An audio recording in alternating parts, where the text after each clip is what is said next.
G'day everyone, Viv here. I hope you're all keeping well. Thought I'd put the camera on the tripod here while I'm working on some of these buildings. Just making up some little Tudor thatched buildings. I've shown you how I've done these roofs in the past. I'm just working on a couple more. Just some English Tudor buildings, and I've got to fill in all these panels and everything. So thought I'd stick the camera on and ramble whilst I work and talk a little bit about In Her Majesty's Name. So you may have seen the battle reports that I've popped up recently, the first two battle reports that I've ever put onto YouTube, and I'm quite happy with the progress. Lots of things to learn about filming battle reports and how to make the video quicker whilst at the same time capturing the essence of the battle. And that's always a challenge if you're not there, being able to figure out what's going on during the game. And there's lots of different ways in which people do those sorts of reports, either from just capturing what are they called, pictures, photos, and putting them together as a slideshow, or film the entire game. I want the reports to be quick whilst at the same time capturing the detail. And the way that I sort of was doing it with the most recent one was to basically have time lapse wherever I could, and then capturing the detail both from overhead and with a free roaming camera, so to speak. And I was happy with how it turned out. It was just, I think it might have been just a little bit too long. But otherwise, we'll figure that out as we go through. Now, In Her Majesty's Name, what is it? It's a small little skirmish game, as you would see from those reports, based in sort of a steampunk Victoriana era, sort of 1800s period. I mean, the front cover sort of says it all. You get this sort of steampunk look. It's a good game. It's a fun game. And that's the best way to describe it. It's a fun game. It's one of those games that you don't play if you want to have a serious battle with someone where you query rules and all that sort of stuff. This more so is a very narrative and a very story-driven game, where the mechanics of the rules give you the framework for how combat and shooting and everything works, but it's really up to you to determine lots of little quirks that happen during the game. I've been enjoying it because I'm one of those gamers that sort of doesn't want to spend hours and hours reading through rule books and having to remember heaps and heaps of stuff. The biggest issue with In Her Majesty's Name is basically just remembering modifiers, and that doesn't take very long by the time you've played a couple of games with those modifiers that you need to be concerned about. It happens very, very quickly. It may seem complicated from the battle reports with plus this and minus that, but I'm one of those old school gamers, and the old school gamers will remember the old days of Necromunda and those types of games where you had all of these sorts of modifiers to your shooting and to your combat and your movement and all that sort of stuff. And those sorts of games have always been the ones that I've played the longest, that I've enjoyed playing. War Machine, Warhammer, all these sort of mainstream popular games, I've never really been able to enjoy because of this constant sort of rule debate. A lot of people will say that War Machine doesn't have that sort of level of complexity. The rules are very clear cut, but still I found it difficult to follow along with those. Maybe because I just want to roll some dice and have some fun, and that's exactly what In Her Majesty's Name allows me to do, is just roll some dice and have some fun, have a bit of a laugh, make up things as I want to that don't really fit with sort of the scenario that I'm playing or the mission objectives, and this game has really allowed me to do that. There's a wide range of miniature choices.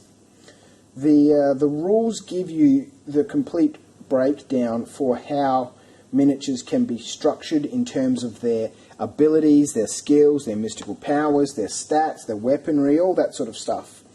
So if you want to, you can create your own custom companies, and that's certainly something that the game sort of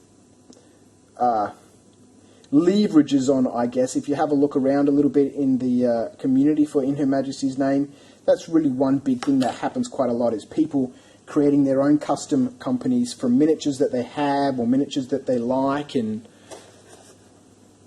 it's just it's a fun way to enjoy the hobby, allowing you to use everything that you have in your collection from different companies, from different periods, from different genres, and be able to sort of swing them a little bit to fit something that perhaps in other games may not necessarily work so well.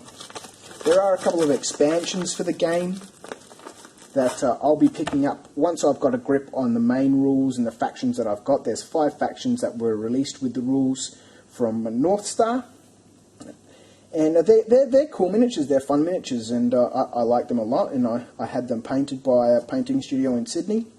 They did a good job. Might do a review on those later on, but you're not limited to that. Like I mentioned, you've got the whole gamut of miniatures out there, from small little miniature companies, mum and dad shops, like Knights of Dice.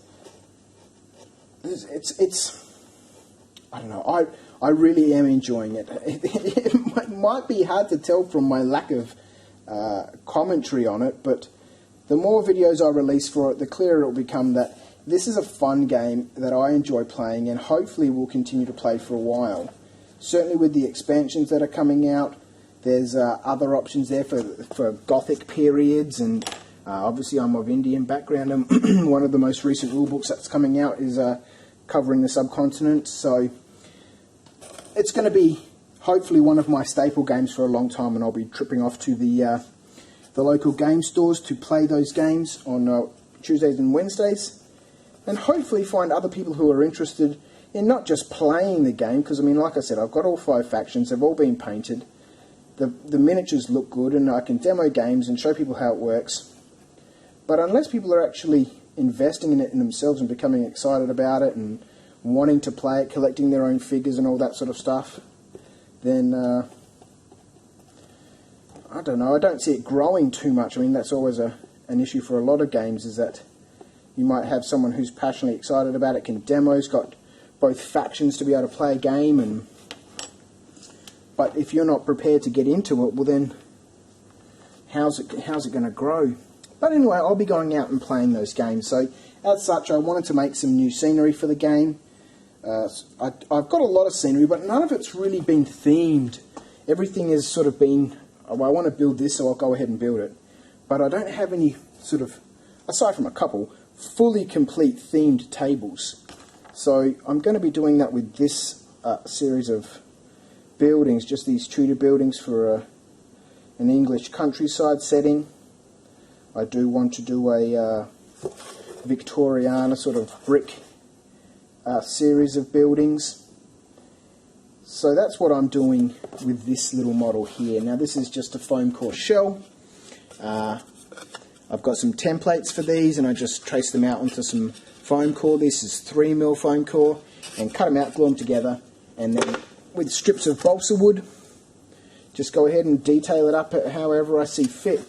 These are not difficult to make. They are a little bit time consuming, especially this process here where I'm infilling all of the timber work. I'm using DAS here, it's an air dry modelling clay, to fill these gaps.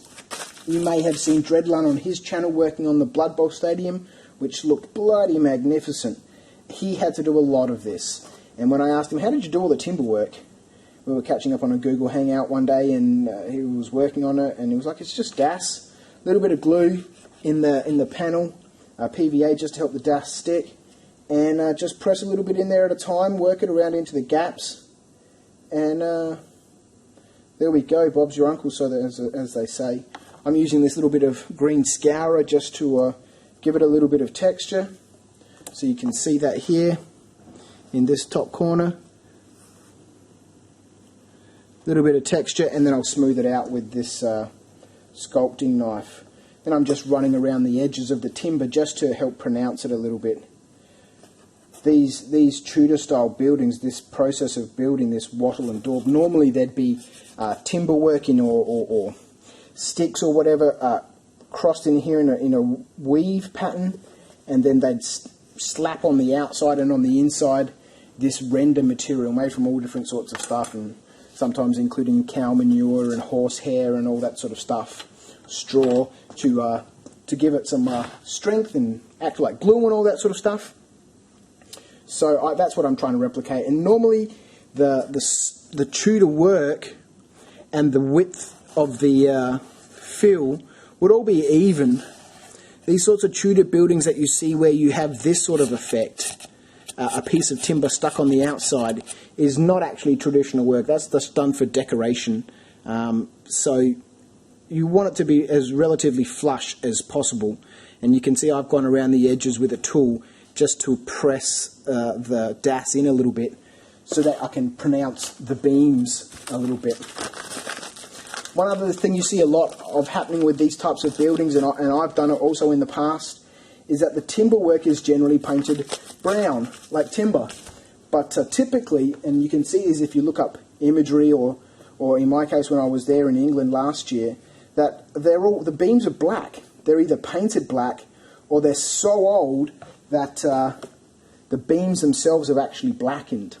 So when I go ahead and paint up this model and the other ones for it, I'll be painting all of these beams black, as they should be. So that's what I'm doing here, specifically for In Her Majesty's Name. Now the rulebook is relatively cheap. It's a very, very simple rulebook in terms of how it's laid out. Not just its content, but how it's laid out is easy to understand. There's very few pages in this book that are actually rules. A lot of the content at the back of this book is about the different campaigns and stories that you can play out of the rulebook. A lot of it is the companies that they've put together for you. So, I mean, there's a company here for the US Marine Corps, for example, the Brick Lane Commune, Wild West, the Foreign Legion, Servants of Ra, which you've seen me playing, Black Dragon Tong, which is sort of a martial artist sort of Asian group, Lord Kerr's company, Scotland Yard, etc. So there's a whole bunch of default companies in the book that get you going with the game. And then the more you play and the more sort of scenarios and stories you want to start exploring, you'll naturally say, hey, listen, I want a company that can do this, or I want a company that can specialize in these sorts of abilities or these sorts of weapons. And there's a section in the rulebook where they give you all of the numbers that you need to know to be able to put together your own figure. So, for example, a basic model in Her Majesty's Name, in Her Majesty's Name, has 4 stats. They have a pluck rating, which in some games I guess you could consider would be their leadership. It's used to determine when they get hit. If they survive, it's used for mystical powers. It's the measure of the man, basically, behind the equipment. How good is this man? What's his pluck? They have a shooting value, a fighting value, and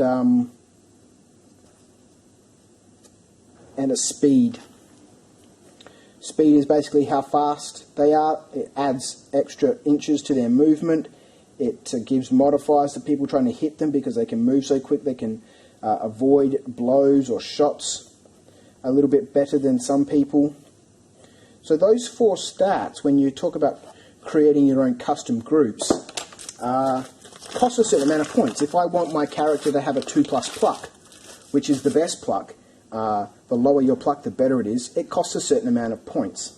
If I want my character to have some shooting value or some fighting value, it costs a certain amount of points, etc., etc.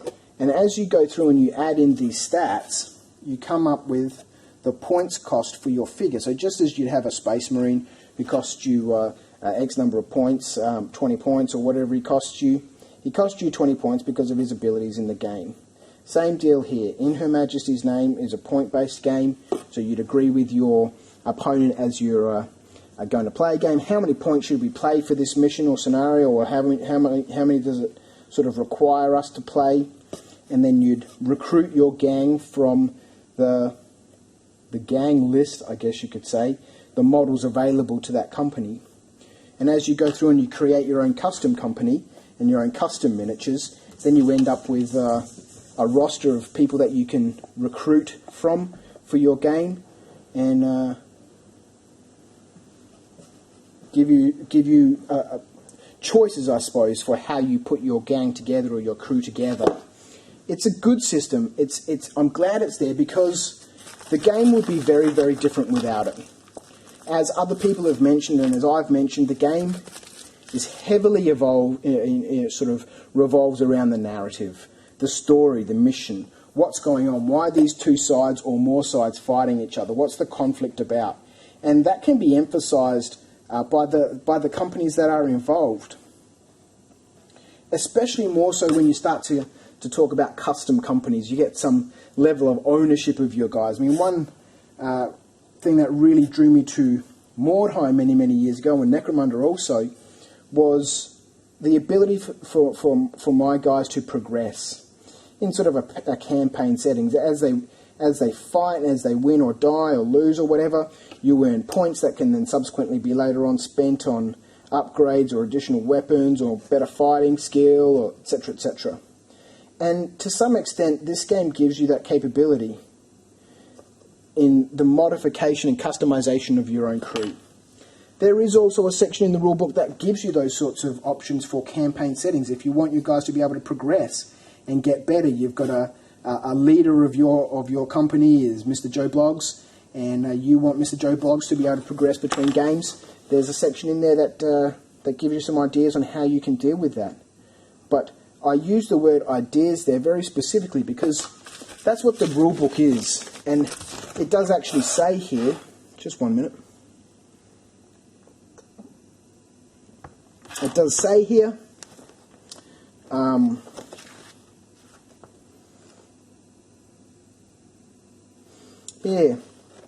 section 1.5, the golden rules. One of these is called the power of rules. Rules are for the obedience of fools and the guidance of wise men. And I think that's a great statement because it sums up this game significantly. The game isn't about the rules. It's about how you play the game and how you make the game work for you. Because the rules or the mechanics for shooting and fighting are pretty much the rules.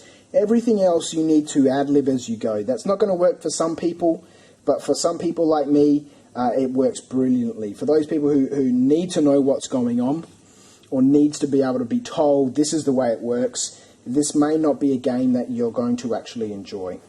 It's very much for those people who want some guidance, but want the flexibility to be able to play it their way. And I mean, we all have house rules for all the games that we play. We always have reasons for why we want to change the rules that the game designer has built into the game. And in some games, that it doesn't really work very well. As soon as you start changing core rules and mechanics, things start breaking. But in a game where there's just a basic framework, it's difficult to break anything because everything is sort of simple, so to speak, whilst at the same time giving you a certain amount of complexity. That's our washing in the background finishing up. That'll be nice. Got my favourite jumper in there.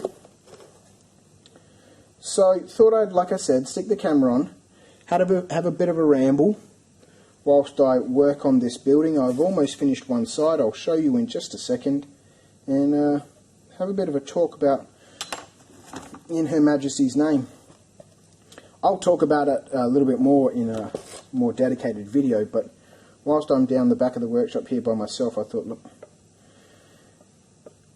let's stick the camera on, because doing this sort of work is tedious, and you can see some parts are dried, some parts are still wet. I come and do it in bursts and batches and do 2 or 3 panels and get bored and then disappear and go do something else. So having the camera on and having someone to talk to helps a little bit. So there we go. There's one panel. You can sort of see the texture and the detail. I'll put a window inside there. Inside that opening, that's going to be our window. And I've got all the rest of this to do. I'll put a doorway in here. But there's our very simple Tudoresque type building. We'll make up a bunch of these for a nice themed narrative table. But anyway, that's it. I'm going to let that dry. Going to go drink this beer and have a smoke. Come back and do a little bit of work a little bit later on. So thank you for tuning in. Lots more videos coming up shortly. I'm surprised I actually say that, because there are actually a lot more videos coming up shortly. I've said that in the past, and there's been ages and ages and ages between updates. But there are quite a lot that'll be coming out. Some that I need to edit, some that I need to film. Maybe I'll do some of those tonight. Anyway, I'm out of here. Thanks for watching, guys. I'll catch you next time. See ya.